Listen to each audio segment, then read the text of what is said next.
സിനിമയാണ് തനിക്കേറെ താല്പര്യമുള്ള മേഖലയെന്നും അവിടെ നിന്നും മാറി നിൽക്കേണ്ടി വന്നതിനാൽ വലിയ വരുമാനം നിലച്ചെന്നും തന്നെ ഒഴിവാക്കി സി സദാനന്ദനെ മന്ത്രിയാക്കണമെന്നാണ് ആഗ്രഹമെന്നും കേന്ദ്ര സഹമന്ത്രി സുരേഷ് ഗോപി.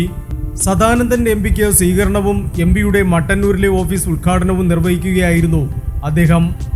കേരളത്തിൽ ആദ്യമായി ജനങ്ങൾ തിരഞ്ഞെടുത്ത എംപി എന്ന നിലയിൽ പാർട്ടിക്ക് തന്നോട് ഉത്തരവാദിത്വമുണ്ടാകാം. ആ ഉത്തരവാദിത്വത്തിന്റെ പുറത്താണ് തന്നെ കേന്ദ്രമന്ത്രിയാക്കിയത്. ആത്യന്തികമായി മനുഷ്യനായി ജീവിക്കണം, രാഷ്ട്രീയക്കാരനായി ജീവിക്കണമെന്ന് ആഗ്രഹമില്ല. പ്രയാസങ്ങൾ മറച്ചുപിടിച്ച് ഇളിച്ചു കാണിക്കുന്ന രാഷ്ട്രീയക്കാരനാകാൻ തയ്യാറല്ല. വെളുക്കെ ചിരിച്ചു കാണിക്കുന്നവർ അപകടത്തിലേക്ക് ചാടിക്കുന്നവരാണ്, സുരേഷ് ഗോപി പറഞ്ഞു. സദാനന്ദനെ മന്ത്രിയാക്കിയാൽ അത് രാഷ്ട്രീയ ചരിത്രമാകും. ഞാൻ ആത്മാർത്ഥമായി പറയുകയാണ്, എന്നെ ഒഴിവാക്കി ഇദ്ദേഹത്തെ മന്ത്രിയാക്കിയാൽ അത് കേരളത്തിൽ പുതിയ രാഷ്ട്രീയ ചരിത്രമാകുമെന്നാണ് വിശ്വാസം. ഞാൻ ചെയ്യേണ്ട കാര്യങ്ങൾ കൂടി ഇദ്ദേഹത്തെ കൊണ്ട് ചെയ്യിപ്പിച്ചെടുക്കണം.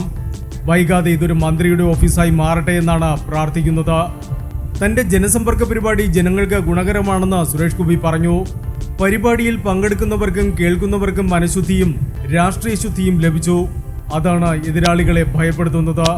ഒന്നിനെയും വെറുതെ വിടില്ല, ഊച്ചാണ്ടി കാണിച്ച് പേടിപ്പിക്കേണ്ടെന്നും സുരേഷ് ഗോപി പറഞ്ഞു. Entertainment desk, Movie max.